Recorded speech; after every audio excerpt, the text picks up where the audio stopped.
Well, it's good to be in your company one more time. Another Saturday is here with us, and would like to say a very big thank you to the team for bringing us Newsfile and also the midday news right here on Joy 99.7 FM. A very good afternoon and big greetings as well to all of our friends who are joining us via our live stream on YouTube and following us from different parts of the world. Well, today we are throwing focus yet again on the big one that happened, that has happened over the last few weeks, of course, wrapping up, this weekend, and that is the Olympic Games in France. Well, there was a lot of talk ahead of the Games. There was a lot of talk ahead of the opening ceremony, which was a new concept, which was that was done artistically on a river and all of that. All of those conversations came up, and then after that very big showpiece, it came down to the business of competition.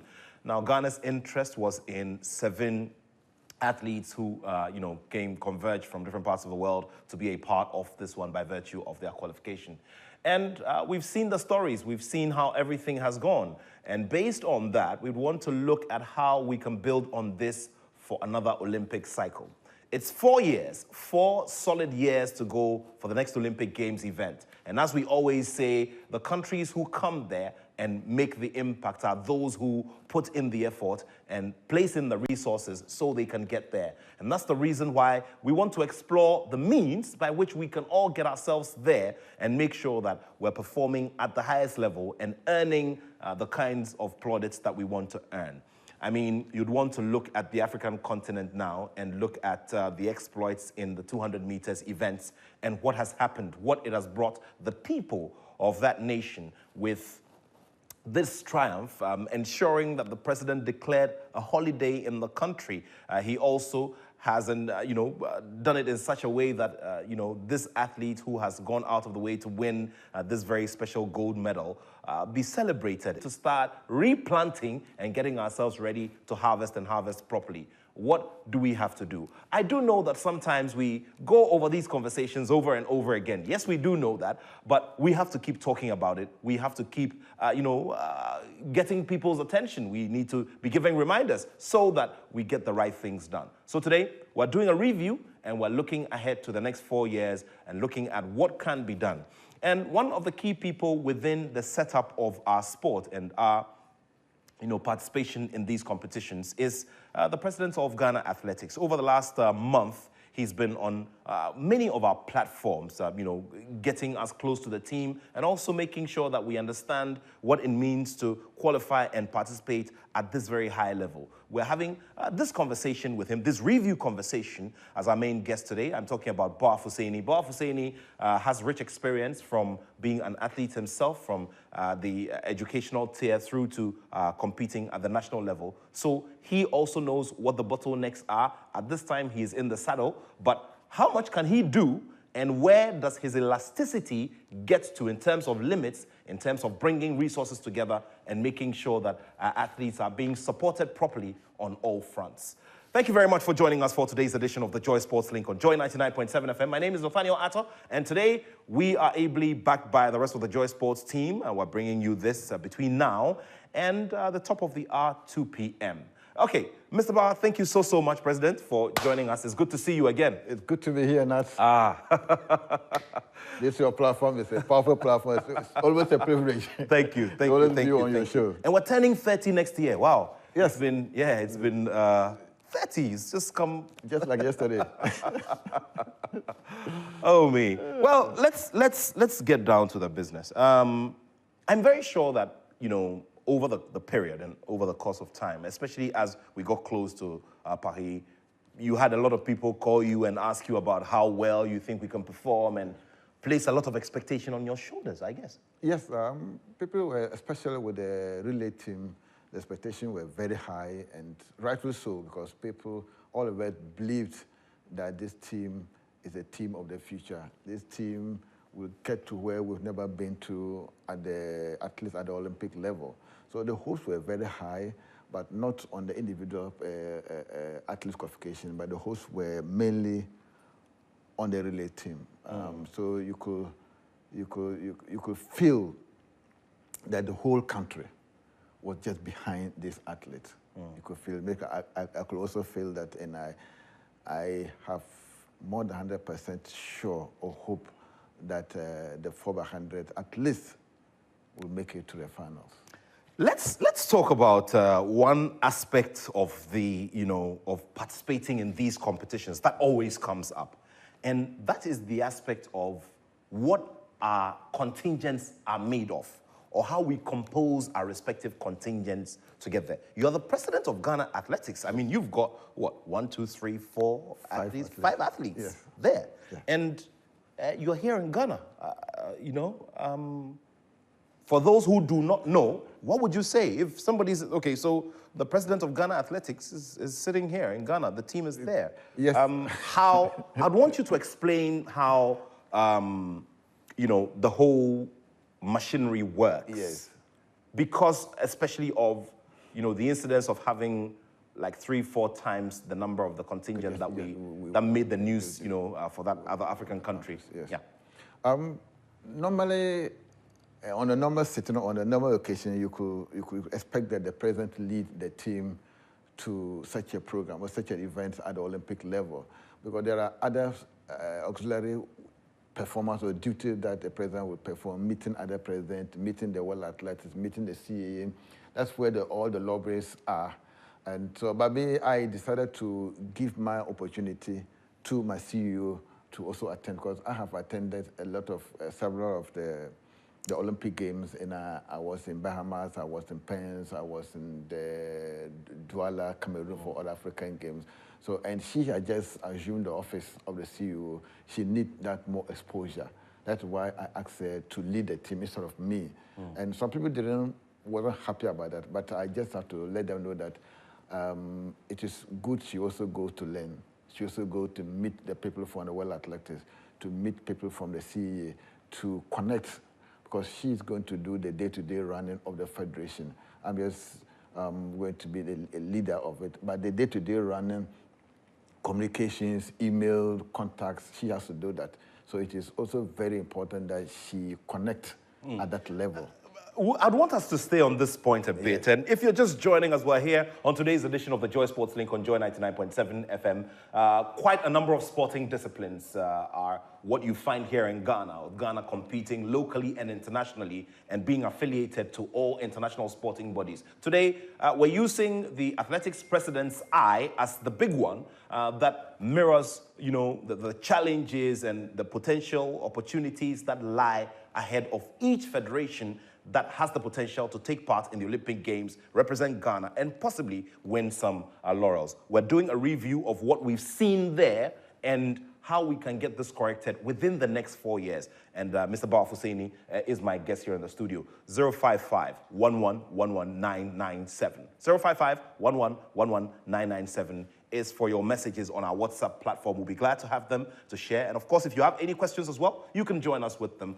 So we, put them to the Ghana Athletics president. We'll also be getting virtual as well. We'll go over to France and have a conversation with our lead correspondent and the communications manager of Team Ghana as well.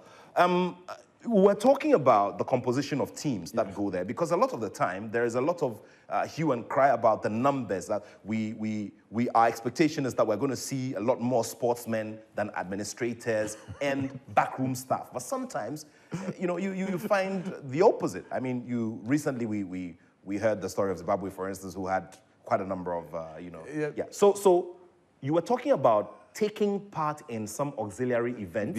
Yes. Okay. That place. And making contacts. Contacts, right? yes. Okay. Yes.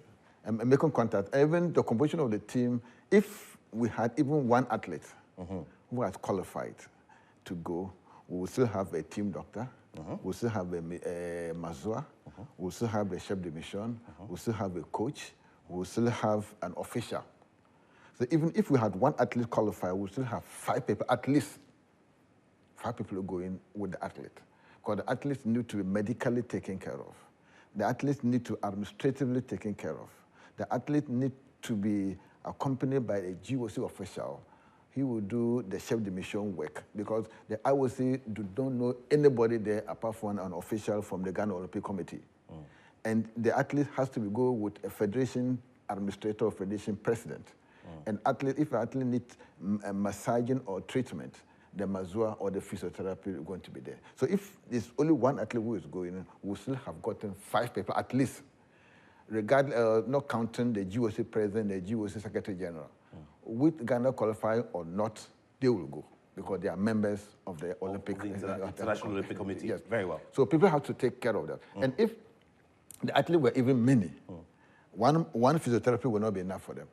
Because if you want to massage this one, he can't treat all of them at the same time. Yeah, exactly. so we need more than one physiotherapist. And at least the nurse, if there are many, we'll add nurse to a doctor. And we'll have psychologists and officials. So you see that if the team is small, but these core people, whether the team is big or the team is small, we'll still have those people. So people have to understand the dynamics of or composition of a national team to such international tournament. We're not doing that initially, but we got punished. You remember what happened to us in Budapest? We went there without a physio. We got punished, and I was chastised. The minister cautioned me and said, if I do that again, he's not going to forgive me. Why did you not, attach a physio to your team? At that time, it was difficult to add physio, journalists, and psychologists to a team because we're always restrained from budgetary constraints. Getting tickets or getting per diem, it has always been difficult. So we always go there with the ministry, with the lean team, the team side, the athletes and officials and coaches. Sometimes we just add one official and 2 or 3 coaches. But what happened in Budapest has given us a lesson. And since then, we always make sure that we have a physio, we have a doctor. Now we even have a journalist as part of the Ghana Athletics team. It has come to stay. And that is what we learned from the Budapest. So in every competition, we try to learn from our mistakes. That is how we are building up. And with the very near future, before we get to Los Angeles, everything will have to be different. Everything will have to be different. Right, yeah. We're going to get into all of that, but I would want us to stay on this subject some more because you see, in this part of the world and in this country, for instance, I mean, there is a lot of talk. And it flies around a lot. Yes. And for you, from where you sit, I mean, after giving this kind of explanation, which is very technical, how do you feel when, we embark on these, international, competitive journeys and people just, based on a certain high level of ignorance as well, keep passion. So criticizing, the passion even goes to personal attacks and personal insults. That is most unfortunate. But sometimes people say those things for lack of knowledge, or they're just ignorant, or they're just naive. Let me use the word naive about what makes up of a national team. You see, maybe before I even got to where I am now, I would have also thought the same thing. But people take it out of context. So they have taken 5 athletes and officials are 10 and officials are 15. But they don't know that 15 athletes, 15 officials, even if one athlete has qualified, because those technical people who are supposed to support and help the athlete, both psychologically, medically, and administratively, they have to be there. If you have one person, they have to be there. So people need to understand that.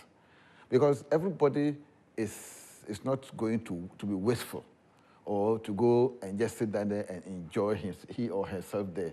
Everybody who is among the team has a specific role that they play. Because if you send a budget to the ministry or the Jews send a budget to the ministry, they have to go through the budget line by line. This person, what he's going to do? What is his role? What is his role? What is his role? You need to justify every single name that you have on your list. So you can't just ask somebody there. So all those people that people say, sometimes even, it has started a long time ago, Ghana, we've taken 3 athletes and we've taken 10 officials, but they don't know the composition of the officials. People, we need to understand that even if it's one athlete that is going, at least the 5 officials will have to accompany that one, depending upon the competition. Olympic Games, you can't go to Olympic Games without a physio. Even African Championship, you can't just do that. Because the stakes are so high that if you go and, because of massaging an athlete pull a muscle, you look at the investment that you put financial and time-wise investment you put into that athlete, and for just somebody to come and massage the athlete and the athlete couldn't perform well, it's going to be a serious thing. So all these auxiliary works and the supporting team they are just as necessary as the athlete themselves. Because without them, the athlete will not be able to perform. I can tell you that without any shadow of doubt that what we experienced in Bahamas, if we had not gotten a physiotherapy like Dr. Cote to be with Professor Jonathan Cote. Yeah, Professor Jonathan Cote. I don't know what we would have done there. Because he was treating these athletes day in, day out. Sometimes he would treat them up to 1 a.m. When they are doing warm-up, he was with them. So I wasn't surprised what the performance they put up. That's why It's interesting you've brought Professor Jonathan Cote up because he is a big pillar within sports physiotherapy in general, and in the academia. He's worked, with the national teams and all. We've actually hosted him on this platform before, telling us about and we've delved on this before as well. We've delved into this subject before, and he was telling us that look, it is such a must that it's not funny. No, it is must, such a must. And I was sharing something with you off air. I remember in Brazil 2014 when Ghana played against Germany, when the World Cup.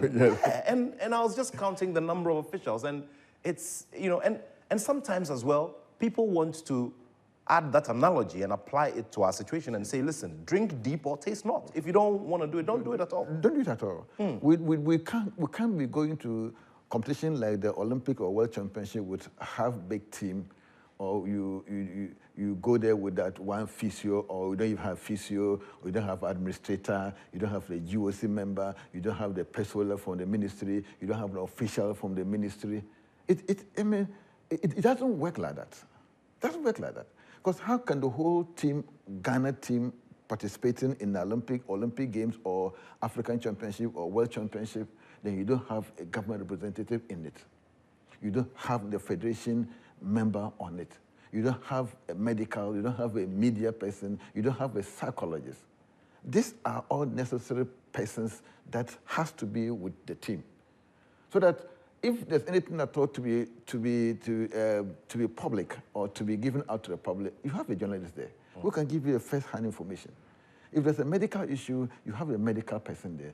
If it's a administrative issue, correspondent, you have the journalist. If it's administrative, you have an administrator there. If something that have to do with the government, you have the government representative there. So all these ones made up to the whole team. Sometimes you can see the athletes, they tell the athletes are few, but athletes are not few. There's no smaller team. One single athlete in athletics is a team. One athlete, like Joseph Polamo or Azamati or Fuseni or Bosho or Rashid, one of them is a team. So if the whole team is going, that auxiliary staff must be with them so that you don't give anything for chances, so that you don't come and give excuse. So these things that we have started doing, we will continue. I'm afraid we'll have to continue with that. We cannot go to a competition with less staff so that they'll come and, oh, Bawa, why don't you go with this? Did you even request that? Sometimes if they ask those questions, I look stupid sometimes. Because sometimes I may be shy away of putting it a memo. But now what we want to do there, we'll put in the memo. If the authority do not approve it, that's a different matter. That we do not put in the memo. So going forward, we started this before Bahamas to Pennsylvania, and we are going to continue with it. And this current administration, both NSA and the ministry, has not disappointed us in terms of those other staff that accompany the team. We'll continue with that, Nat. Well, we'll get into the performance. I mean, on this platform, we have had reason to get into the issues of the performance. We've been bringing our listeners and our viewers a lot of first-hand information, first-hand stories from these athletes and all of that. Now, I also want to look at the general effect of all of this. We spoke about the preparation process and the levels of support and everything. I mean, yesterday, and we'll bring Fentu on in a little bit so that he can join us and also bring it. He brought that conversation on again on First Take when he spoke about how it could have been better. It could have been better. I mean, he was specifically looking at the case of Azamati over the last, athletic year and how it could have been better in terms of what we did for him as an athlete. Yes.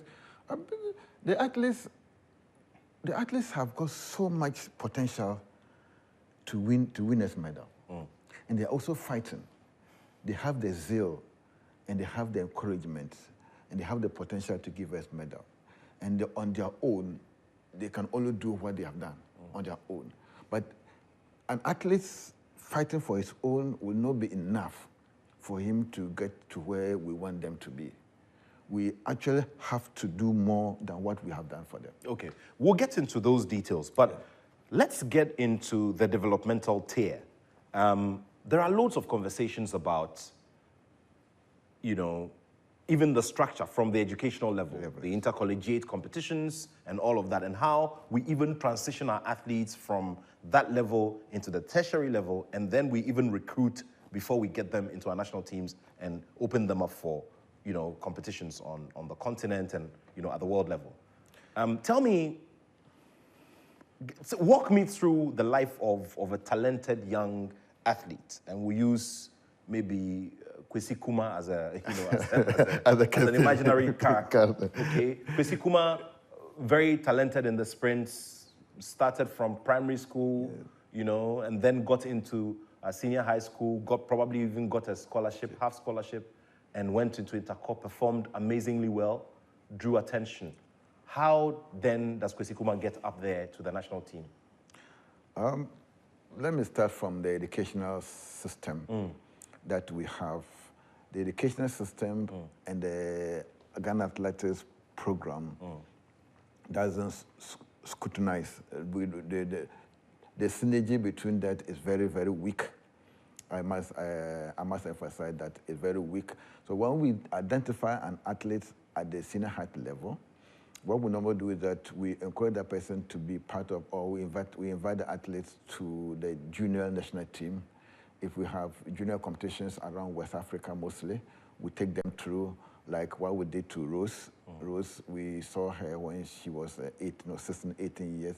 We took her to Cameroon, we took her to Mali, and we took her to African Championship. The same thing to Fuseni, who was part of this team. Boshu were part of this team. Samini were part of this team. All of them, we took them from the junior level. All of them went to the Cote d'Ivoire African Junior Championship, and some of them went to Mali and went to African Games. You meant 2018? Yeah, 2018. Yeah, sure. Yeah, 2028 is that? 2028 is always my mind. Yeah, I know. We'll get there. Yeah, to 2018. So most of the athletes, those currently in the national team, apart from Azamate and Joe Paul, all of them went through the junior ranks to where they are. But let me just say this one. If we really want to develop more athletes, it means our program. When I say our program, I mean the Ghana Athletics program and the Ghana Education Service program. We have to make the program.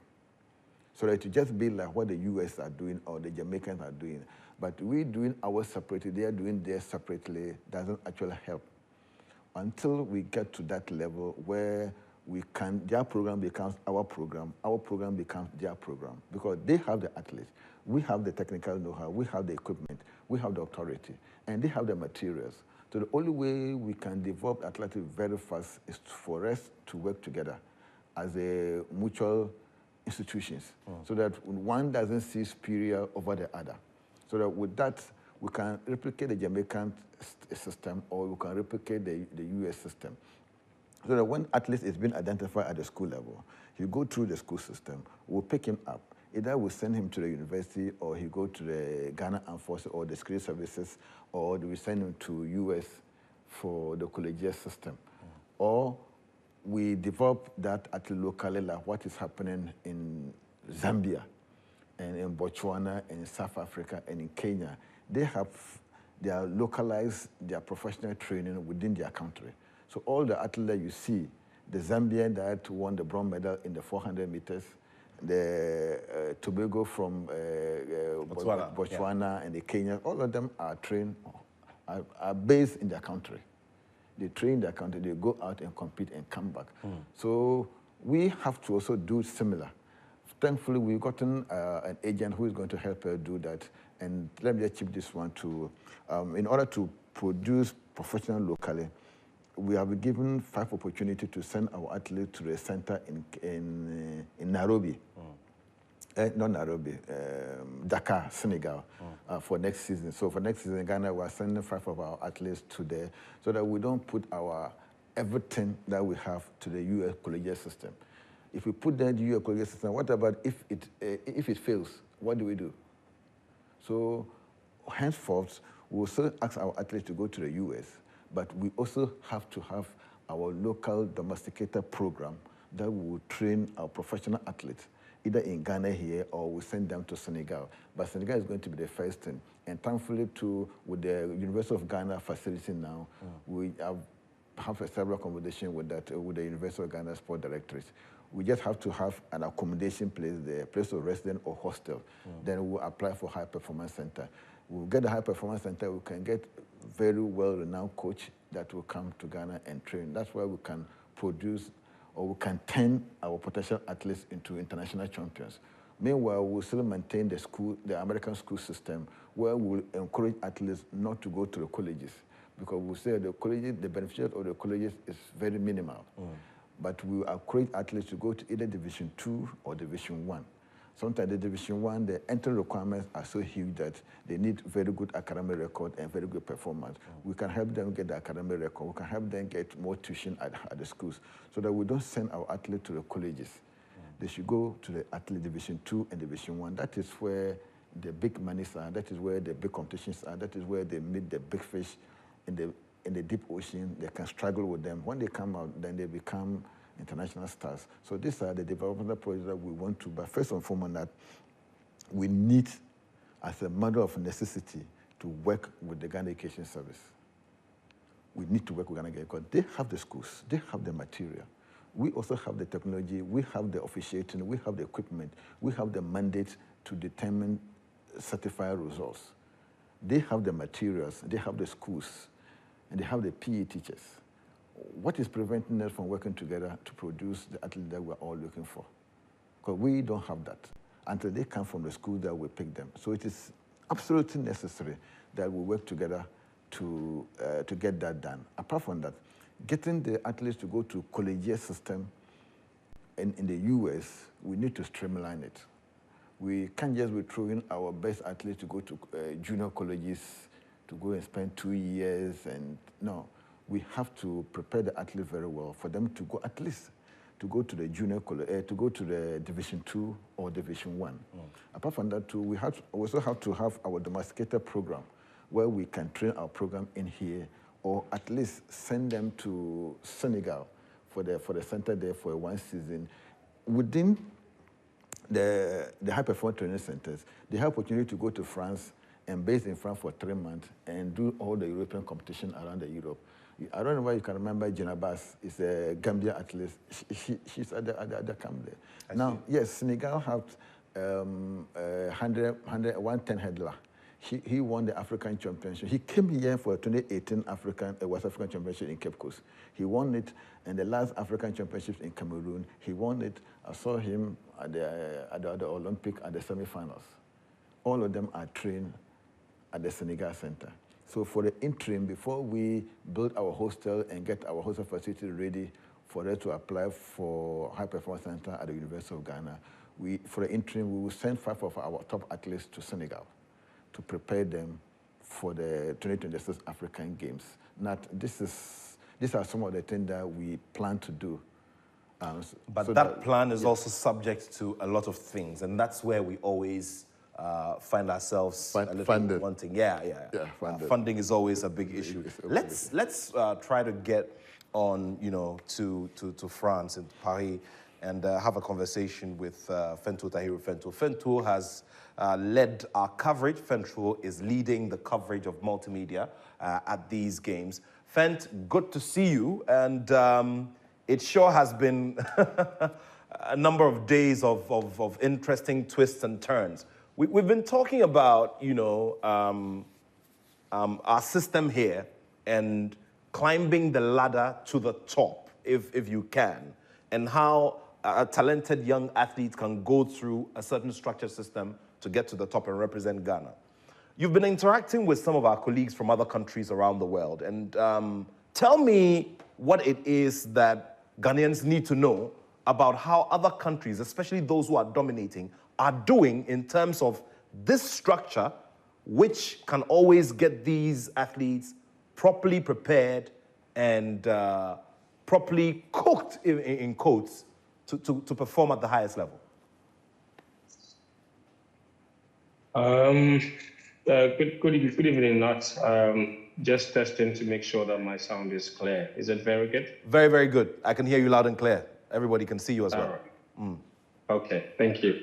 Very good evening to Mr. Bauer too. I have to say that I have been listening very keenly to everything that Bauer has been saying with regard to the development of athletics in Ghana. I think the one thing that really hit home with me was how much he stressed on the need for Ghana athletics and the GES to streamline their activities with relation to sport. And I think it is fundamental to a lot of what they're doing, because without school sports, professional sports will never thrive. Right now, the way the system is around the world with regard to athletics, without education, the athletes or the athletics itself will not grow. And I'm going to take you back a few steps and let you understand what used to prevail and what prevails now. So my view is that we still approach the development of athletics in this country like the way we used to approach football development, where we just hope that the most talented people will just spring up at a certain inter-co competition, and then we take it from there. There is no deliberate plan behind the identification of the talent. That is what used to happen with our football. Now you notice what has changed with the football. You see that a lot of the football players now are from the academy system, and these academies actually identify these players at the age of 11, at the age of 12. Take Right to Dream, for example. You cannot go to Right to Dream if you are past the age of 12. They identify all the players before that. There's a reason for it, and that's why now half of our national team is made up of players from Right to Dream. That is where the system is going. It is the same with athletics. The problem, however, with athletics is that we haven't reached the point where we have realized that the talents have to be identified at a much younger age. So a lot of the athletes that we have that Bauer spoke about that have gone to the colleges system, a lot of them, we only see them from secondary school level onwards. And that is it. And the secondary school onwards is still Tapo. At secondary school, a lot of these boys and girls are already 16, they're already 17. At that age, if they don't have the basics, it is too late. Because as you can see, people are winning Olympic medal and running at the Olympic Games at the age of 16. You saw Quincy Wilson, the American, who ran the first leg of the 4x4. He's only 16 years of age. Sydney McLaughlin, she's at her third Olympic Games. But how old is she? She's won 2 gold medals in a row now. She was back in Rio. She's only 23 years of age. Look at Tibogo.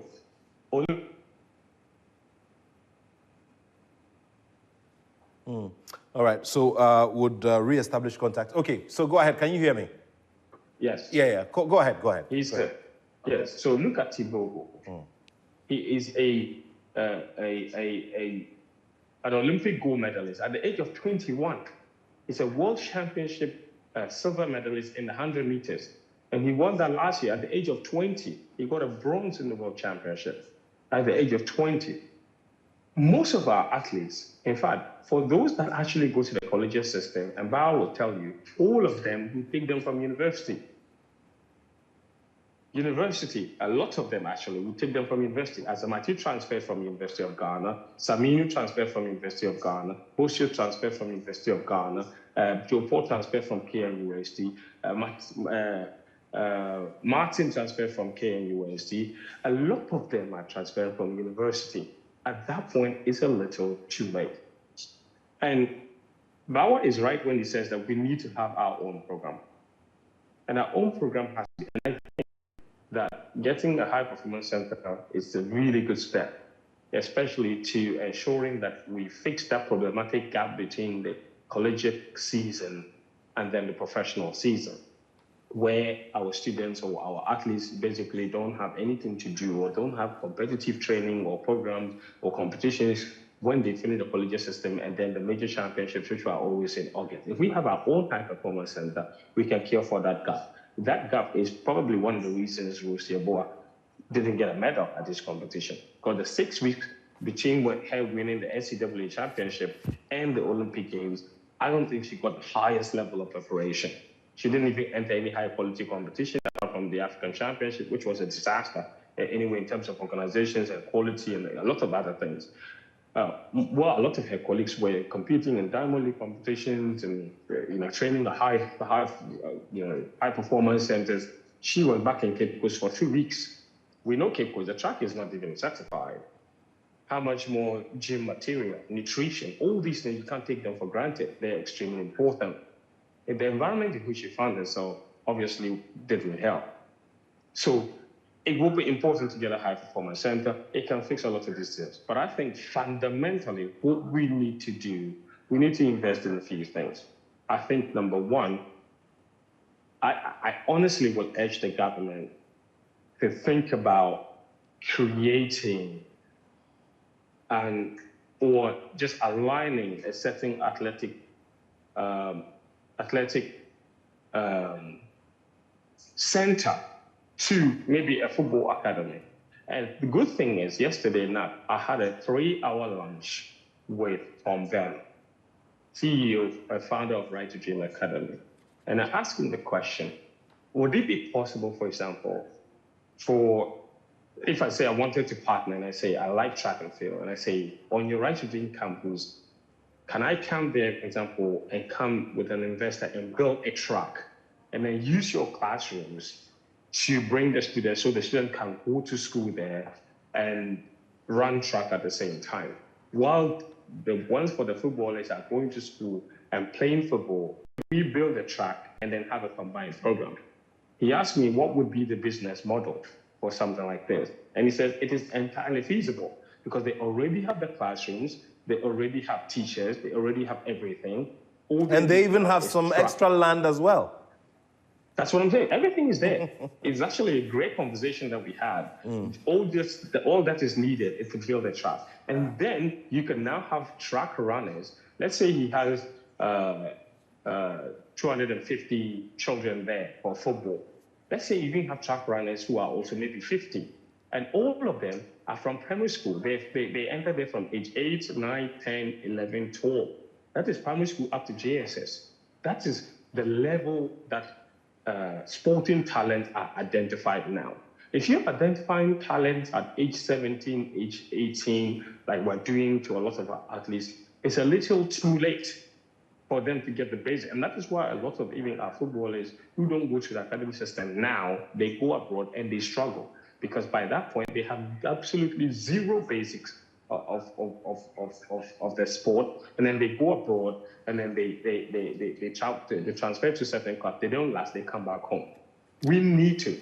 Now, in the absence of such a place, such a facility, what can happen is that I think GAA and it's about they need to focus their attention more on primary school and JSS sport. Primary school and JSS go a little lower, in my opinion. It's a long-term thing. It can be problematic, but it is very rewarding, and you can reap the results. Identify them that early and put your lenses on them and monitor them all the way to the end. My personal opinion is I feel like by the time, look at Mr. Bao, I'm sure you saw the videos from the Greater Accra Interco that were on the internet 2 days ago. Great stuff. I was coming to that, Fento, and we'll do my best. Before you go on, I would want us to try our best to see if we can get Ridwan Ibrahim Asante, who's now in North America with us, so that he can, because he's been at the forefront of producing content from these games. I was coming to this, and it's great you've brought up this point. You continue to make your point first about, I want you to tell us how you felt from your end, and then after that, I'll take the reaction from Mr. Bawah Hussaini, on this thing. And you see, personally, I don't know how you feel. I know you're going to tell us about that, but from where I sit, it's so disheartening that now it's become a point of humor or content for humor, and it's not funny at all. Fent. No, absolutely no. And these are secondary school students, okay? And this is the same. It is at secondary school level that Jamaica holds their so-called champs. And Mr. Bawah knows all about it. And when you go there, the level of competition that you see there, it's incredible. And then we hold a whole intercourse secondary school level competition, and you look at what the kids are doing, and you ask yourself, is this funny? This is not funny business. They have to understand. It's like they don't understand the seriousness of the situation, the seriousness of what being or excelling in athletics could bring to them. They don't see it. Everybody's playing with it. And that's why I'm saying that at that level, if we don't have the talent at that level, then we don't have it anymore. So maybe Ghana Athletics, they need to also revise their approach and maybe not pay all the attention on secondary school onwards, but actually start to look at primary school sport and JSS sport. Okay, great. At that level. Yeah, and Fent, you've raised another very important point. Well, he spoke about it earlier, and that is where we also now need to bridge the gap and solve whatever problem there is. There is an issue of trust. There is an issue of non-alignment, the reason why we find ourselves here. Mr. Bawah, I'll come back to Fent in a bit, but you also tell me, these kids who are doing the long jump events, the high jump event, do not have the right technique, first of all. And you realize that going to compete over there, I mean, when you look at their delivery, you'd realize that it's more of, I'm wearing a kit, I'm representing my school, and so let me just get on with it and get it out of the way. This is what I see from the way the kids approach what they approach. And it becomes a point of laughter. It's not funny at all from where I sit. These kids do not have the technique. What is happening in these second cycle institutions? Nat, this is a very broad question that I answered it a few years ago, and people took me to regattas. To the cleaners? Yes, because I said it as it is. Because if you go to the primary schools, as Fento rightly indicated, the coaching level at the primary school is something that we can also talk about. Because to identify a talent at that level, you need to have a technical eye or technical brain to be able to identify that. But they have something we call sports masters, not even PE teachers, sports masters. So we realize that we have a huge gap from the secondary school level down to the primary school level for qualifying coaches that can take that. Because if you miss the basics at the primary and JSS level, even when you come to the secondary school level, you will struggle.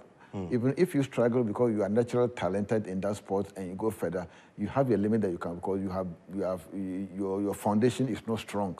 So you get to a certain level, then you are stuck there. You cannot even go up, or you get injured because of lack of proper training regime. So we have started trying to train more coaches at the local level. But what Fento said about catching them young, and what we saw at the Greater Accra Regional Competition, it has always been like that. We have been seeing talent being emerged one after each competition, right from Kumasi to Cape Coast to Takoradi to Accra here. But the difficulty we have is that because they are in the school system very far away, if we do not continue to have school competitions, at least primary and JSS level competition, it will be difficult for us to identify them. Now that we can also encourage Minister of Education to have annual competition for the JSS, for annual school competition at the JSS level, not biannual. So it is biannual, so if we cite an athlete now, then you follow him up or her up, and he misses 1 or 2 year competitions.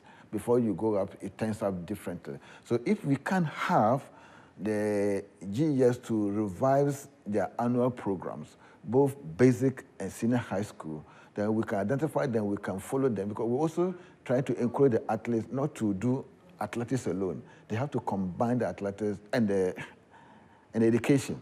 Because you can't do one and leave the other. We do not encourage people to do all the athletics and leave the academic side. We encourage them to do both. That's where it will send them high.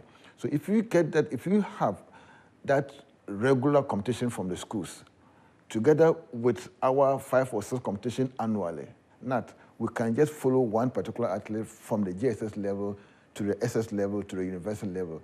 Maybe if you're able to combine our effort, Ghana Education Service and Ghana Athletics will identify an athlete at that level. Then both of us monitor and put our support behind that particular athlete.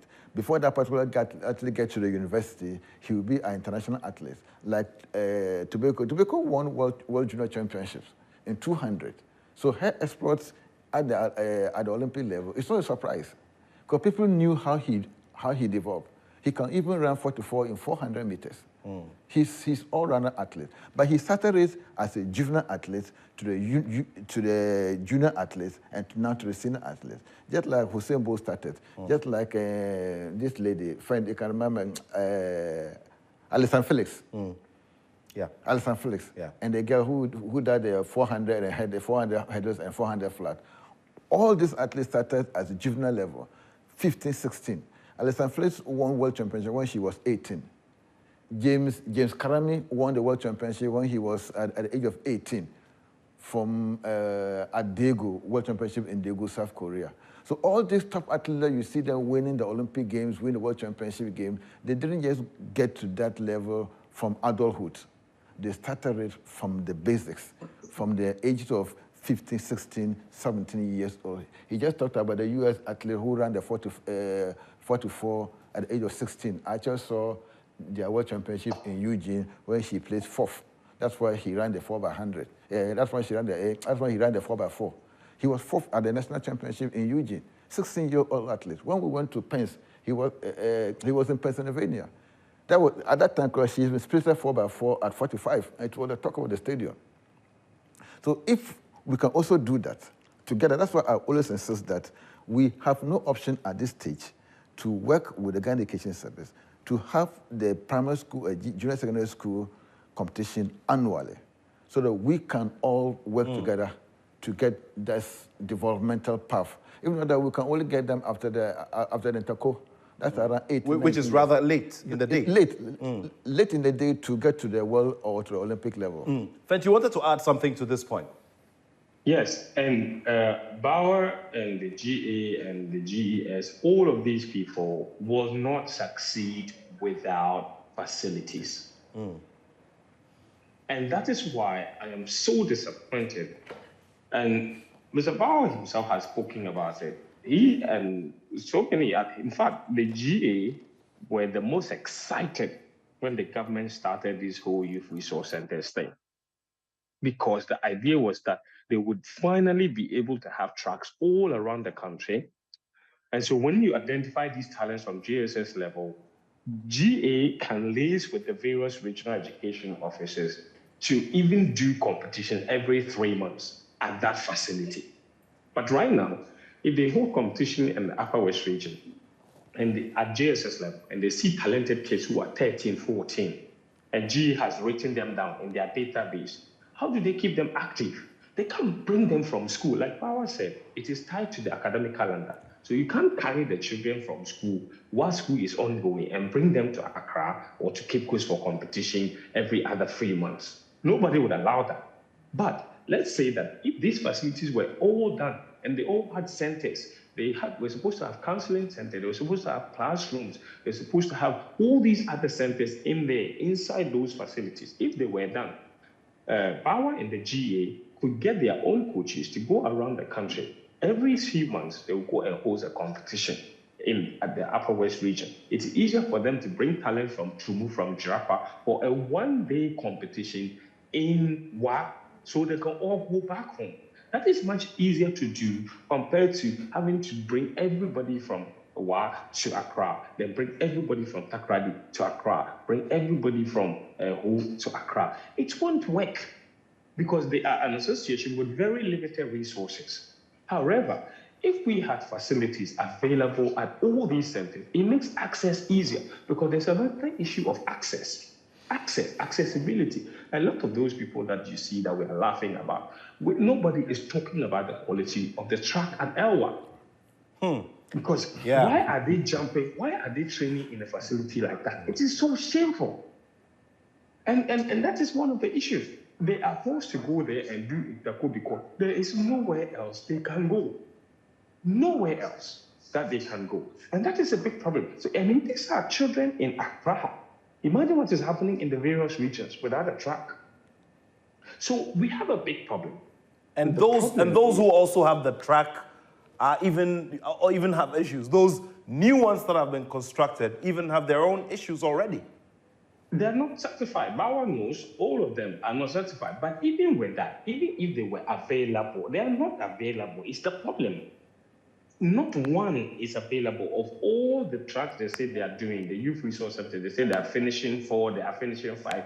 Not one is available as we speak. And they started in 2018. So our commitment to see through the development of athletics is not there. We just commit to facilities. We don't commit to the long-term completion of these facilities. And it's the same with the way we run a lot of things in this country. We always get very excited to go and start, but nobody's eager to complete. Because as Bauer in the studio, how much help these facilities, if completed, will do for athletics in this country? It would change the whole lot, because then GA can do, they can have, in fact, they can collaborate with the GES, and they host those JSS competitions. When they go there, they will write names, they'll have their own database.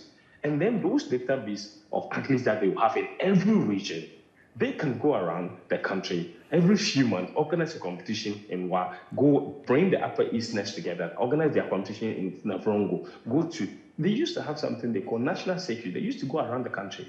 GA cannot do that anymore because they are very limited facilities. They can't do a national security in Wa. Where are they going to run it on? They can't do one in Kamal. They can't do one in Bo. They can't do one in...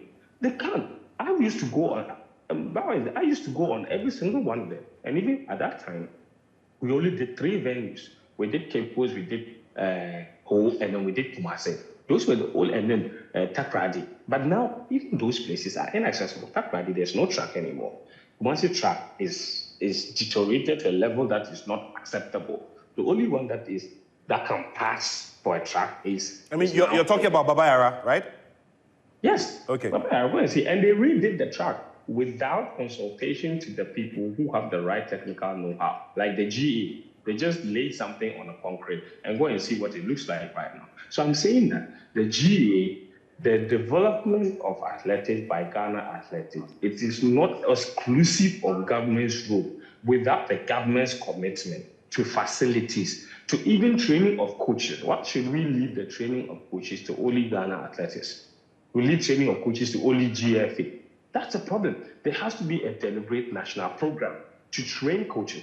We are able to give doctors and give engineers. We give people even studying public administration scholarships to go abroad and study and come back to Ghana. Why is it not possible to give someone scholarship to go to America and study coaching and come back? Why is that not possible? Why is it not possible for Ghana Scholarship Secretariat to give 5 people a scholarship to go to the US and study athletic coaching and come back? Then they can also become trainers and come and train more. But we give scholarship to people to go to university and study public administration. Some of them go and do certificate program. You saw the list that the scholarship, the people released, the people that are giving the programs are giving people scholarship to go and do programs. Why is it not possible to add coaches to that? Because you can add athletics coaching. You can add even football coaches to go to Germany, go to England and study coaching. Why can't we add boxing coaches to that? Nat, you have been dealing with boxing a lot. You know that boxing have had one amateur coach for as long as God knows. Why are we not deliberately trying to help all these areas? It's possible. And this is scholarship that exists with taxpayers' money. It has to be diverse, the way we distribute the resources. So, and Bauer is right, and I will hammer on it. Coaching is another fundamental issue. All PE teachers, that is what we should be doing to them. PE teachers, In fact, GES, this is what people should do. GES should collaborate with Ghana Athletics, collaborate with GFA to make sure that every year they will send a certain number of sports masters to be trained by Ghana Athletics or be trained by the GFA so that they have the fundamental, the basics. Then we don't see what we are seeing at secondary school. At secondary school level, athletics in so many countries, it's serious business. We see what goes on in the US, the champs. It's secondary school. That is why St. Lucia sent Julian Alfred to secondary school in Jamaica. Okay. This is the reason. And when she went there, we all saw the results. They sent her to so they identified the talent very early. So before she went to secondary school, the St. Lucia government already knew what they had. So she was identified at age 10, very early. Sent to Jamaica, where they knew there were resources, they knew that secondary school competition is very serious business. Then from there, she got a scholarship to go to the US. This is what we need to be doing as a country. So, but right now, as I said, if the GE even identifies the talent at 10-year-olds at JSS, what are they doing with them? How do they keep constantly improving them? The teachers they've left them with don't have the technical know-how. There's no center to bring them to. There's not even a regional facility to bring them together for competition so you can be monitoring their progress. We are not serious as a country in terms of our approach to development. How much subvention does GE get to develop sports? How much does GFA get, or Boxing Authority? Nothing. So we want to reap where we have not sown. And that is our biggest problem as a country. Look at the athletes that we are talking about right now. All these athletes who have come for this competition today. Very well. Can you believe that? Very well. The day before. Yeah, so hold that point. I want to come to that as well. But before we get onto that point about the athletes and what you've learned from them regarding their respective journeys, let's talk about the certification process. Yes. Okay? So let's just take Fento and I are regular, everyday people who may not necessarily have interest in sport and want to know why, for instance, Baba Yara track, I mean, from the pictures may look very, very colorful and nice, but it's not certified for competition. Same with all these other youth resource centers that we're constructing. And of course, we can come to the sad story of LWAC, which is, an apology, to say the least.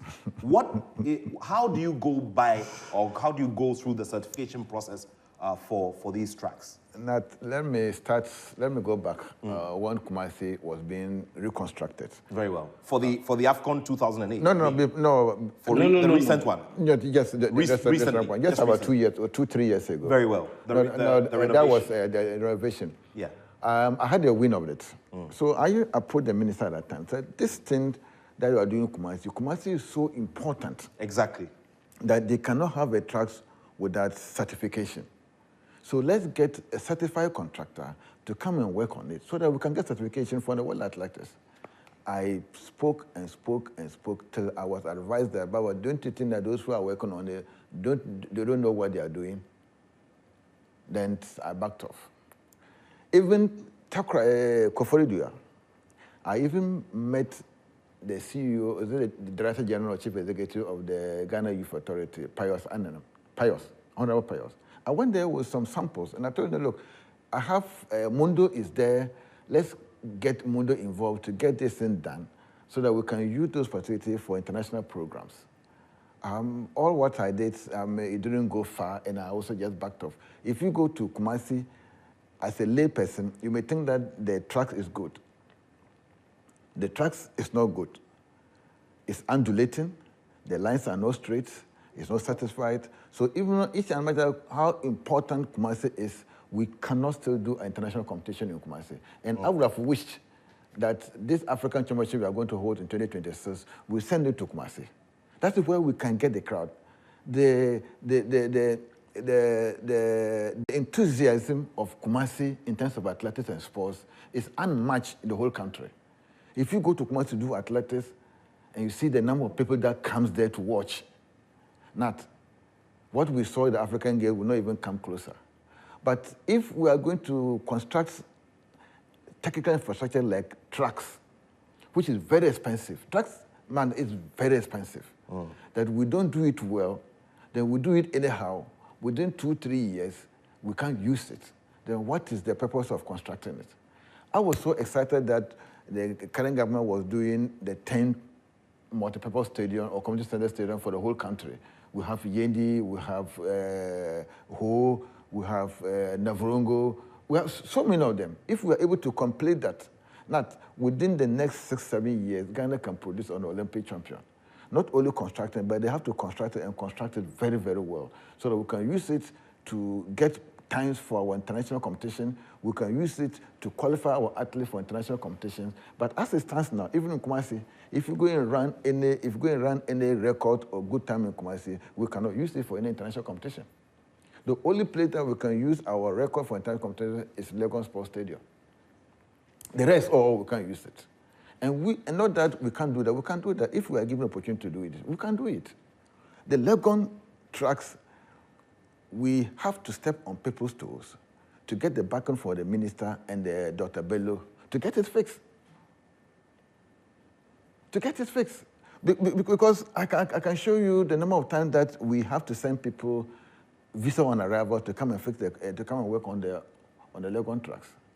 Some people were even accusing me that I was usurping the powers of the LOC. I was doing something that I was supposed to do. But I knew what I was doing. I knew that when we leave it, if we don't follow it up and make sure that we have our interest is being served and Ghana interest is being served at the University of Legon, it will end up by what we saw at Elwak. Sometimes so they even called me to chastise me. I told them that, look, I know what I'm doing. Let these people complete the work. If the work do not go on well, they can take me on. They should hold me responsible whatever go wrong there. And whatever is ended at Legon there, now we have the certified tracks. So now we have to let people who have the know-how to advise in terms of sports infrastructure. I know how much it takes to construct a track. It is not a small thing. So it will be very painful that we use such a amount of money, huge amount of money to construct a track that the track cannot be used for international competitions. It's not acceptable at all. So we need, as a matter of national necessity, that those tracks that are going to be constructed, those that have already been constructed, if I had the authority, Kumasi tracks, I will remove it and do a new one. I'm saying it without any fear or favor. Kumasi tracks, we have to reconstruct Kumasi track. Okay. It is just not possible that we a city like Kumasi, that we cannot have international competition there, just because the tracks was not properly constructed.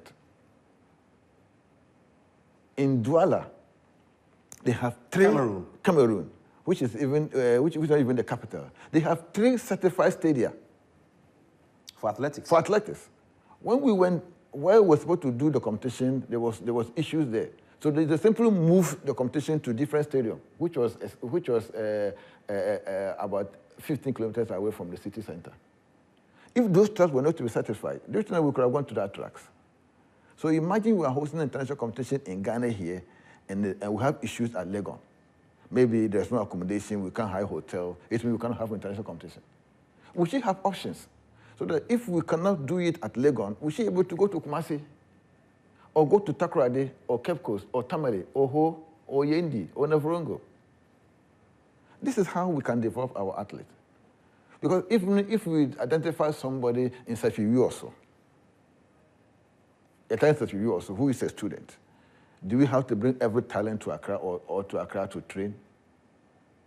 We should be able to train and groom talents from all over the country, not necessarily bring everybody to come to Accra.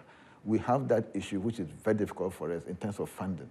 If you want to organize one competition, not one national competition, accommodation alone is almost 60,000 Ghana cedi. Feeding is almost 120,000 Ghana cedi. You're going to feed 300 or 400 people. Imagine accommodation and feeding alone will take your budget 200,000 Ghana cedi from your budget. Transportation doesn't come in. Obviously, other equipment doesn't come in. That's why we resorted in doing the one-day competition. Sometimes we do it even open championships. You come, we'll support you small, but we can't support everything. Because we need to have competition.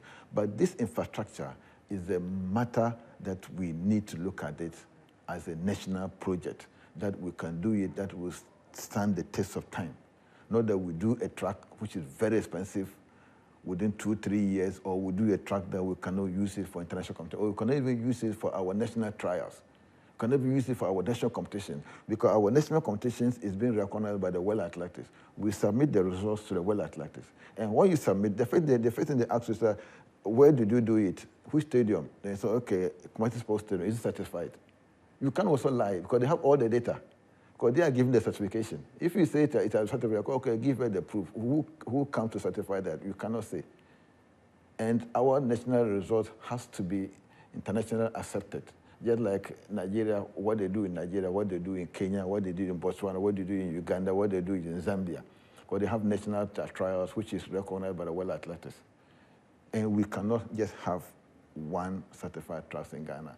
Ghana, we have developed to a certain level that we should be able to have our national championships in Kumasi, in Cape Coast, in Takoradi, in Tamale, in Ho, in Wa. You can even go to Yendi and do national trials if you have the facility there. And one of the community-based facilities is sited in Yendi. That can cover the whole eastern part of northern region, including northern part of Volta region. And we can have a camp there. We can have a training facility there. We can have competition that will identify the talent in there. Go to Seshiyu also. They have a lot of talent there. Even if you identify them, how do you develop them? Okay, so as it stands, there will be an Olympic event, in the US in 4 years' time, 2028. Yes. That is on your lips. You've given us an indication of it already. Okay, yes. As the reality is now, it means that if we are using the template that you and Fento are proposing, where we go and get them from juvenile level and do a calculated and intentional development process, then we cannot be relying on the current generation, can we? Rely on the current generation? No, we can rely some of the current generation, not all of them. We can rely on somebody like Husseini, James Dazi. Some of them are pretty young, but we just need. You always have to add. I mean, when you are on my show, when I'm hosting a show, you always have to add that Fuseni is from St. Augustine's. Yes. So you have to Fuseni of St. Augustine's. Thank you very much. You live for that. The people will come after you. Anyway, that was just by the way. Yeah. Fuseni, Boshu, James Dazi, Rose, and Doris. Some of them are 20, 21, 22, they can still be within that range for the next 4 years. But as a policy or as a program, we still need to have young, less than 18, 16 years, but one of them will be ready for the 4 years. Because if you see those, very rarely you see a very rare talent that they come out 20, come out 18, 16, 17 to win the World Championship. It is there, but it's very rare. I can count them. Karami James was 18. Alex Felix was also 18. Tibogo was 18 when he won the World Junior Championship. And at 21, he won the Olympic Games. So some of them are there. But to able to develop from JSS to the Olympic in Los Angeles 2028 will be a very difficult thing to achieve. But the time is pretty short. But what we can do is to get this who are young around 2021, start giving them financial support now for them to prepare themselves to the next year Olympics. Now, you remember 2016, the same discussion in your studio. Yes, right here. Yes, right here. Yeah. The same funding. What did we do? That was that was which competition? What Olympic Games? That was the Rio. Yes. Yes. Yeah. How do we prepare for the Tokyo Olympics? We had this conversation several times. So I don't know if we don't take time. The next 8 years, we'll still come back to continue this conversation again. What we need to do is to look for funding for this national talent.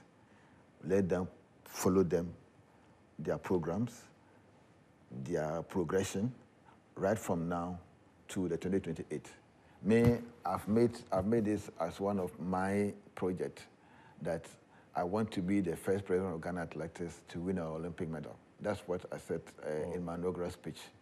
And I still stand by that, and I'm still going to work towards that. That is why I wanted to have the High Performance Training Center in Ghana. That is why I've identified 5 athletes that I want to send to Senegal. For now, next year by January, they should be in Senegal by January. We need to start our local development, produce professionally, professional athletes, local or within African content, so that we can have them throughout the season. One of the disadvantages we have at the University of, at the collegiate system in the US is that the school overuse the athletes. Okay. Yes, they use the athletes so much so that before they even come up for international competition, they are already exhausted. Okay. Yes, and there's also a gap between the collegiate. Meaning that there is a big program on the calendar every season. Every season, so packed. Okay. That when they finish the season, they are so exhausted that coming out to compete for the Olympic or World Championship, they always struggle. So what we were trying to solve that is that between June and July, between June, July, August, that's the period that they're not in colleges. And to get them a competition or to get them a company in Europe to go and continue training. We were not able to solve that completely. This time we were fortunate to go to Paris for 2-3 weeks competition. We still need to have that gap fill in, and we still need to have the athletes go to the Division 1 and Division 2. We still need to have our local programs that will develop Ghanaian athletes in Ghana here, so that we will train them, we will send them to the European circuit, we will determine which competition to run, which competition not to run, so that they don't exhaust their energy within the season before the big competition like the World Championship or like the African Championship or the Olympic Games. Because in the schools, we don't control how many competitions they run in the schools. The school controls that. And the schools are spending so much on them that they want to use them to the maximum level of what they can get from them. So if we have our own athletes, we determine which competition they run in, where they go, we can get them an agent. Again, we tell that agent that don't overuse them because we have this preparation and all that for them to come out to do that. If we don't do that, we cannot continue to rely 100% on the US school system, because the school system is very intensive.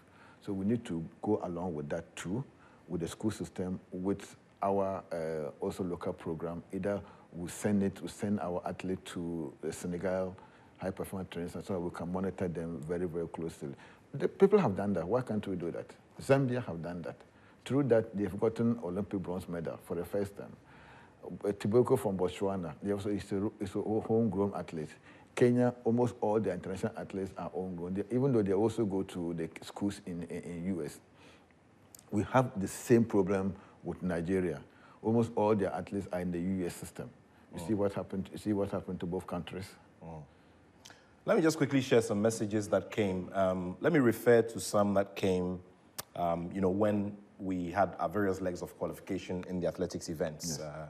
In the sprints and also, other ones. This one from Anastasia says, proud of them, good luck to them. And then another one from Araba says, yeah, go Ghana. Okay, this was when we had the first leg of qualifiers. And then when we waited for Thursday and the unfortunate disqualification came, Isaac Major said, this has been the excuse for long. Let's learn and do it well. And then Abdul Samed also says, it's a usual ritual. We never get it right. Okay, so these are all messages that came in, when we, fluffed the qualification for the 4x100 meters, sprint event, the relay event. Okay. This one says, better luck, and comes from Lorraine. Lorraine says, better luck next time, guys. And then another one says, why? Where did they train? Where did they train? I don't understand this excuse. Okay, so obviously this was in reference to the comments by one of them that, it was a little loud in the stadium and, and because of that, they couldn't perform. We'll come to all of that. Don't worry, we'll come to all of that. But you've outlined such an elaborate, program, and if somebody is sitting back, they're thinking, oh, this sounds convincing. This can actually get us there. But now there is a little problem in the back, a little pain in the neck, which is finances.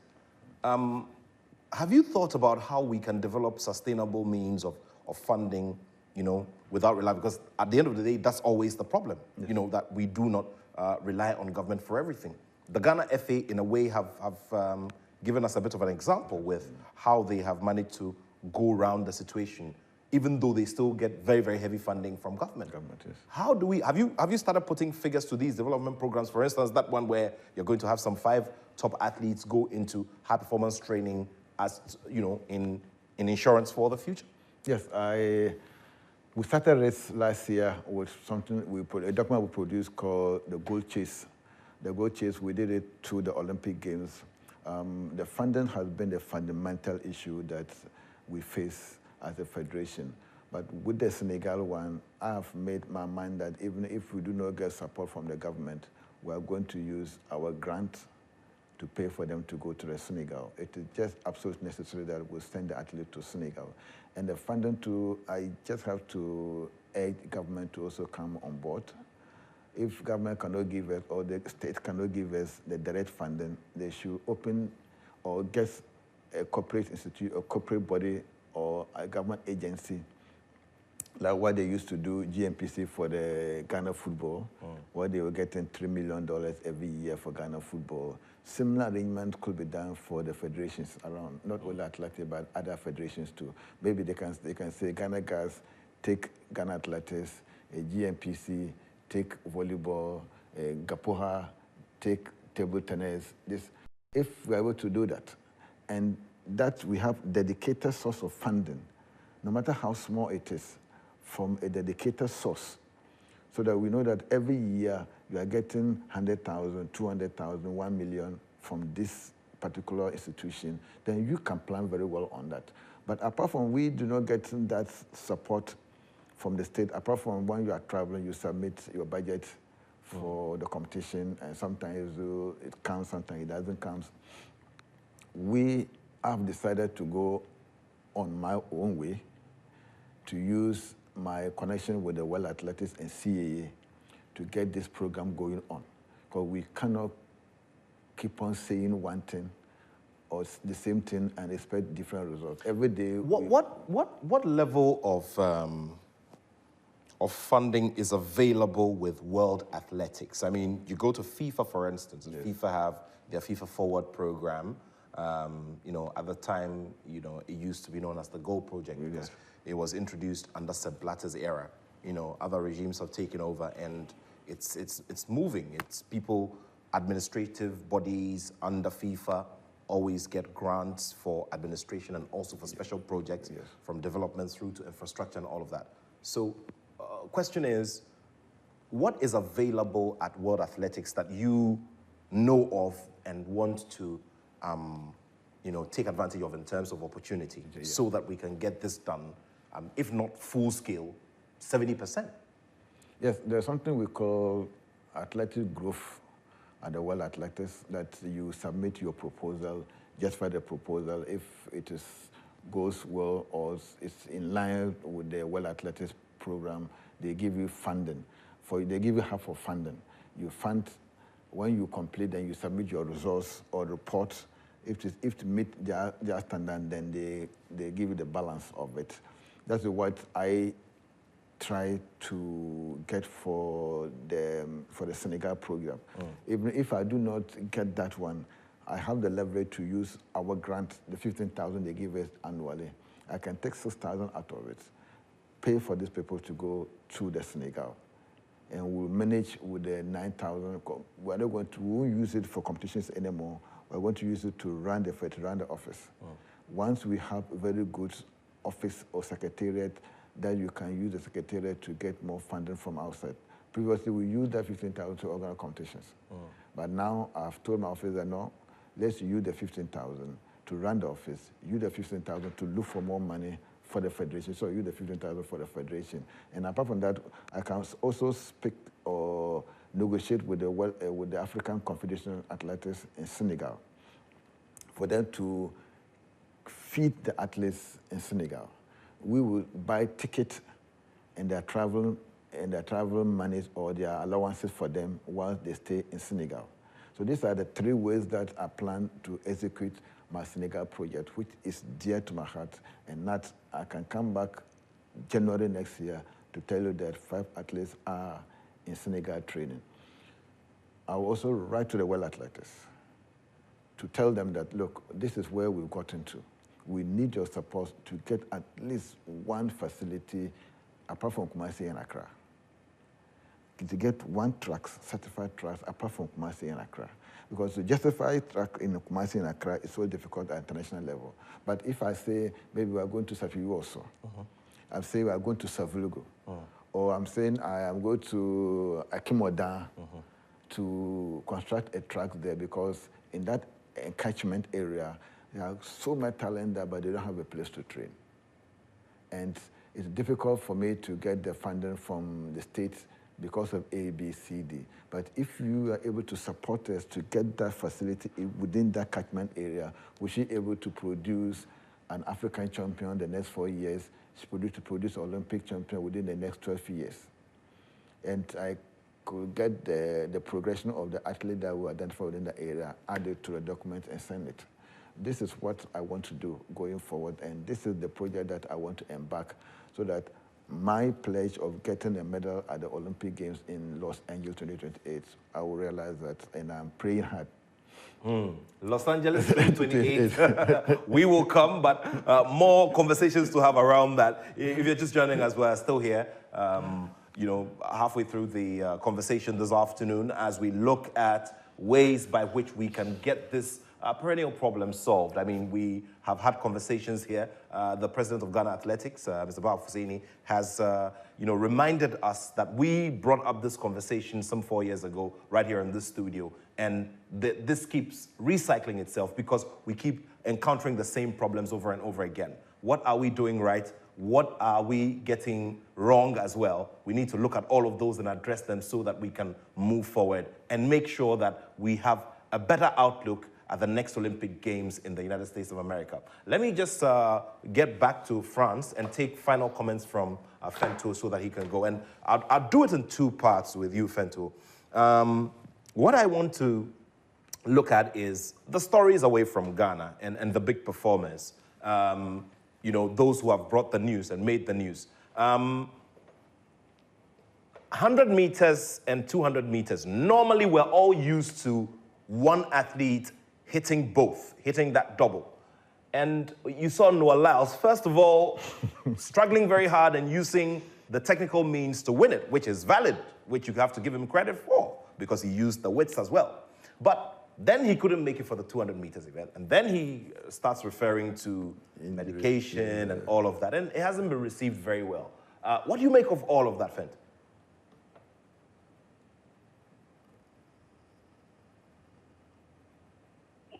I'm not.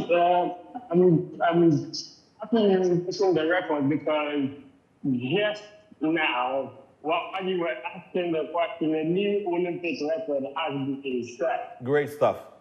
In the women's 400 meters. Great stuff. My lady Paulini. Incredible stuff. And just before that, there was a new African record in the 400 meter relays as well, where South Africa took a brilliant film with a new African record, and the USA, who were favorites for the gold, didn't even get on the podium after they met with the baton. So, you see, dancing with the baton is not one-time thing public.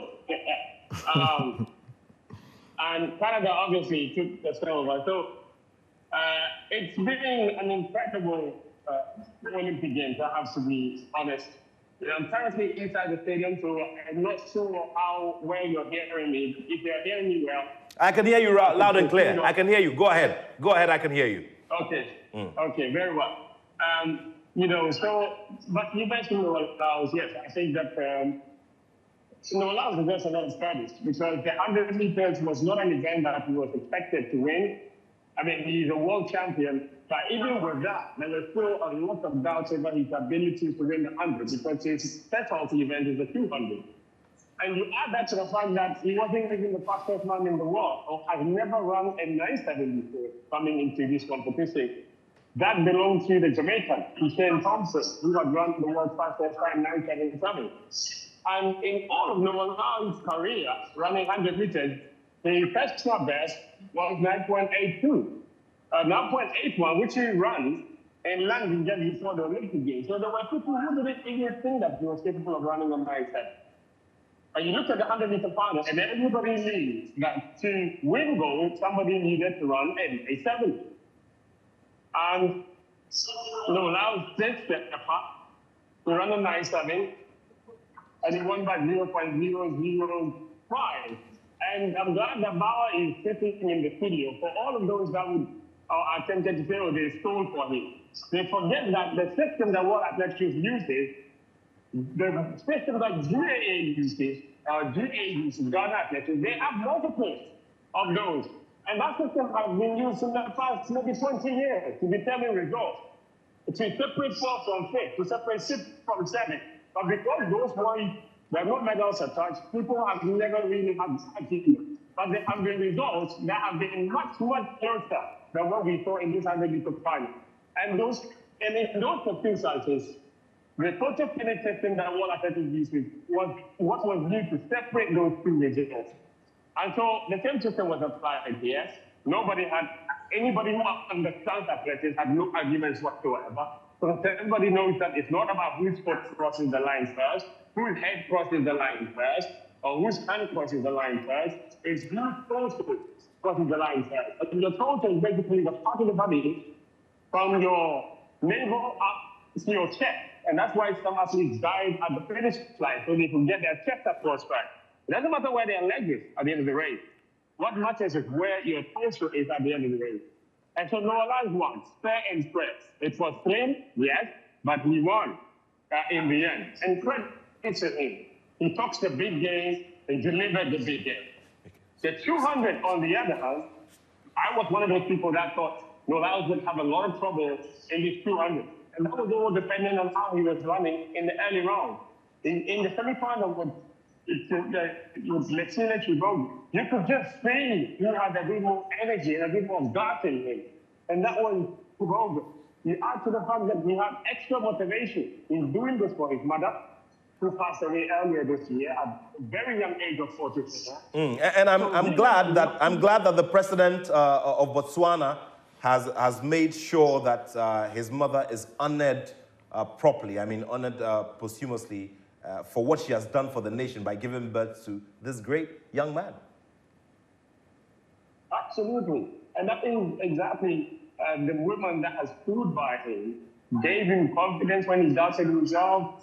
And Nathaniel is 21. The mother died at the age of 44. It means she had him when she was only 23 years of age. So she was really young, and he was with her first one. So, and she followed him everywhere. I interviewed her in Budapest. She was there. I don't know if Mr. Bauer got the chance to meet her, but she was in the mid zone with Tigoma. Every time we were there, the woman was there the whole time, just a year ago in Budapest. You know, a very lovely woman, always smiling, always following the sun around. And so Tibuku had a lot more riding for him, a lot more motivation, and he had the form to back it, because he's one of the best 200-meter runners in the world. In fact, right now, out of all active runners in the world, even before this final, when he won, he had the second fastest time behind Noah Lyles. So it's not like he just stepped from somewhere, even in the 200, and just came to win the game. Even before, he was the second fastest man, active athlete. Like, when I say active athlete, I'm not really counting your handbrake, because your handbrake is active, but it's not really active like that. But between Noah Lyles and obviously Tibogo, of all the athletes over 200, Tibogo had the second fastest time behind Noah Lyles. Noah's faster was 19.31. That is his American record. He broke Michael Johnson's record in 2022 in Eugene. I was there for that competition. Michael Johnson's record stood at 1932. Noah Lyles ran 1931 and broke that record in Eugene. And that remains his personal best. Last year, ahead of the World Championship in London, the three of them, they met in Daniel Higgins and Noah Lyles. They met in London, in the London Diamond League. And that was when Tobago ran the African record of 1950 to finish second behind the Laos that year. This was last year. And he's come here and he's nowhere near his African record further to claim the gold. I think it was a thoroughly deserved gold medal.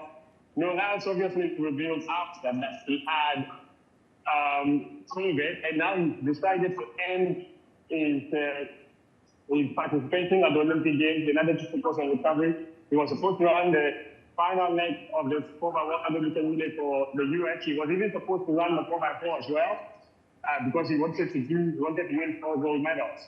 It's never been done before. And the moment he lost that 200 meter gold, it just means that even if he won another 2 from 2 relays, it wasn't going to be the same.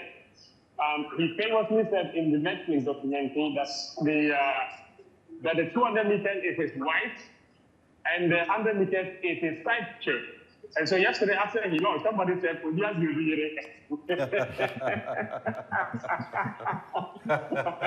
was just by the way. But, he had been unbeaten in the event for so long. And in this competition alone, Tobago had beaten him twice. They were in the same semi-final, Tobago won, and he beat him again in the final. So it can be no debate whatsoever. And Tobago, I mentioned his example about the fact that he focused on his base in Botswana. Let me tell you a story people don't know. Tobago had more than 10 offers from Division 1 schools from the US. I see. His coach, who is Botswana, decided that he was not going to let him go into the U.S. collegiate system. So Bauer has a point when he says that it's not like the U.S. collegiate system is the best, is the absolute best. It is not. If you have your own ways, you are better off avoiding the U.S. collegiate system because it comes with its own restrictions. And when he went to run, in fact, when he went to win that World Youth Championship gold medal, at that time, he had just finished secondary school. He was 19. He signed a professional contract with Nike, didn't go to university. He abandoned the whole university idea, went professional, and look at him. Exactly 2 years later, he's an Olympic champion. And so if you have your own program and you track your own program, you can succeed. We know the experience of Talu. Talu has never gone to school in America. She's very much a Cote d'Ivoire bred athlete. And her coach, Kofi, passed away, I think, 2 years ago. Mr. Bauer, am I correct? Yes, correct. Yes. Yes. And he was the one who trained them. Yes. She was trained. She was trained at the Senegal Training Center too. The coach was the national coach. I see. Yes. Where Bauer is trying to send athletes. That's where Talu trained. And Coach Kofi was a trainer there, I believe. He was a coach there. He had a lot of Ivorian athletes there. So it is possible to win by training in Africa. But in terms of what else is happening here, listen, Nat, we cannot have this conversation without talking about Wundo Duplantis. My God, my word, what a guy, what an athlete. He's now broken the all-vote record 9 times. He's taken, and I was in the stadium when it happened. And you know what is interesting? The one who got the silver medal, he fouled us at 6:05. In fact, no, he fouled us at 5:99. He couldn't even clear 6 flat. And the world record, which he, Wundo Duplantis, had, no, even the Olympic record, let's begin with that, which he, Wundo Duplantis, had, was 6:04, which he set in Tokyo. Now, from that 5:99, 6 flat, you know what he did when he was left with Jeff Sims? He made them raise the bar to 6.10, so he could break the Olympic record fast. The Olympic record, very well. Yes, and then he tried it, and he killed the Olympic record in the first try. Wow. And he jumped it by 0.06 Wow. meters. Wow. Interesting. When he finished setting the Olympic record, he went further. He now set sights on his own world record. And his own world record stood at 6.24, which he set in Germain in May this year. Wow. So from 6'10", when he got the Olympic record, he told them to raise the bar to 6.25. Wow. Just a 0.01 centimeter above his own world record. Yeah, and that tells us something very, very big about how if we make that investment, we can have our athletes actually go perform, to the highest standards and even be comfortable enough to even set records such as these. Anyways, would come back to this conversation again, Fent. Time is not becoming our best friend. That's, whenever the conversation gets sweet, we'd have to start wrapping it up. So you stay well, Fent, and remember to have, that one. I don't want to mention it on air. Have a bit of that beverage for me. When you come back to Accra, I would have one. I'll reserve a bottle of that one for you. Yeah, but of the stadium. I'm showing some nice views of the stadium.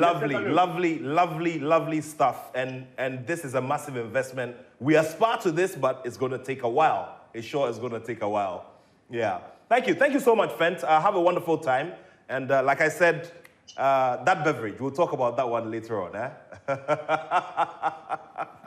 Fent, what are you referring to is our correspondent for the group for these Olympic Games. But we've got just about 3 to 4 minutes to wrap this up. I pray and hope that maybe a year and a half from now, we'll have a different conversation about how the program may have started and we need to move forward from here. Because we're all getting tired of revisiting this. The same story every year, every cycle. I hope to break that nut. I hope to break that. I hope to come back after August next year. Then we'll have to review what we've done. And I don't promise if I cannot deliver. I know the Senegal project, I'm going to do it, and I know I can do it, and I know I will do it for the athletes. I've spoken to some of the athletes, and they are so. I spoke to some of the athletes, yes, and they are very upbeat to the proposal that I made to them. I will also go and look for an agent for them to help them be more professional when they come to European circuit. So these are some of the things that I actually plan to do, and I will do that. I will do that, and I will make it a case study for other athletes to follow.